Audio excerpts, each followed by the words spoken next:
ఆదికాండం 4:25 చూసుకుంటే ఆదాము గారికి 3 కుమారులు. మొదటి కుమారుని యొక్క పేరు కయ్యను, రెండో కుమారుని యొక్క పేరు హేబేలు, మూడో కుమారుని యొక్క పేరు షేతు. ఈ షేతు గురించి మనం చెప్పుకుందాం. బైబిల్ గ్రంథంలో ఇతని గురించి అంత వివరణ ఏమీ లేదు. ఇతడు కయ్యను సంతానంలో మతుషాయేలు యొక్క కుమారుడు లేమేకు యొక్క కుమారులు పుట్టిన తర్వాత దేవుడు ఆదాము గారికి అవ్వగారికే ఇతన్ని అనుగ్రహించడం జరిగింది. దేవుడు వీళ్ళకి కుమారుడు అనుగ్రహించాడు కాబట్టి అతనికి షేతు అని పేరు పెట్టాడు.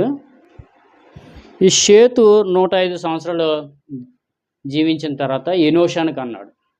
ఎనోషానికి అన్న తర్వాత 807 సంవత్సరాలు బ్రతికి తన జీవితకాలము మొత్తం 912 సంవత్సరాలు బ్రతికి మరణించడం జరిగింది. ఇది బాగా చెప్పాను.